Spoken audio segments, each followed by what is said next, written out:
মাহে রমজান এলো বছর ঘুরে, মুমিন মুসলমানের দারে দারে সুবহানাল্লাহ রহমতেরি বাণী নিয়ে, মাগফিরাতের পয়গাম নিয়ে এলো সবার মাঝে আবার ফিরে সুবহানাল্লাহ। রহমতের বাণী, মাগফিরাতের পয়গাম। একজন বান্দা যখন সঠিক নিয়মে রোজা রাখি আল্লাহর কাছে মাফ চায়, এই মানুষটার দুয়ারে আল্লাহ ফিরাইয়া দেয় না। নবীজির সাহাবী জিজ্ঞাসা ইয়া রাসূলুল্লাহ, নবী গো আল্লাহর বান্দার দুয়ারে আল্লাহ কোন সময় কবুল করেন?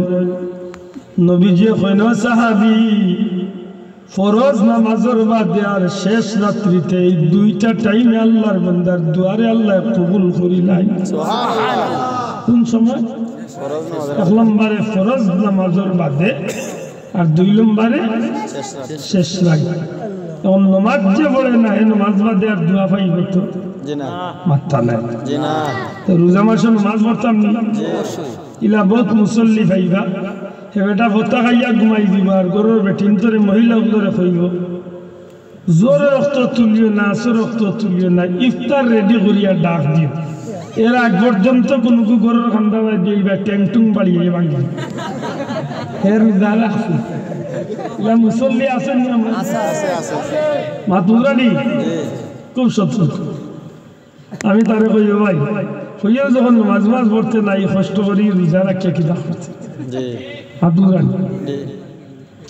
আল্লাহ দেখে মোবাইলের লুকাইয়া তুলের উপরে লুকাইয়া টাকা বানাই দে অন্য বৌদ্ধ দিয়ার মক্কা শরীফ যাইয়ার আটম জানো হন্য ইয়া দিম বৌদ্ধ তুল বালা ফাল পুরা ও তো বোঝাই হওয়ার বাধ্য।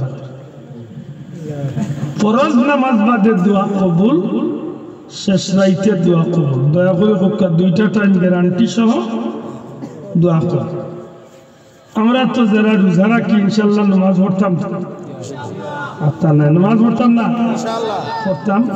দুই নম্বরে তাহাজ্জুদের নামাজটা আমরা 11 মাসের মাঝে আল্লাহ দিলে আমরা পড়ার সুযোগ হয় না, কারণ বড় যুবক ভাইয়েন গেরা তারা তো সেফটা মোবাইলে আধা রাইতে যায় দি, এর বাদে মোবাইল সেফটা তুইয়া হে আখতা উনসর খাতর টানে উঠে গেছে, ইবাদি মোবাইল চলার এর বাদি তার সরকার চলে আধা রাত মোবাইল দেখে হে চেষ্টা হয়ে যেত কই মোবাইল আর কই হে মানে কি আর বছর 8:30 9টা বাজে তার ঘুম ভাঙে।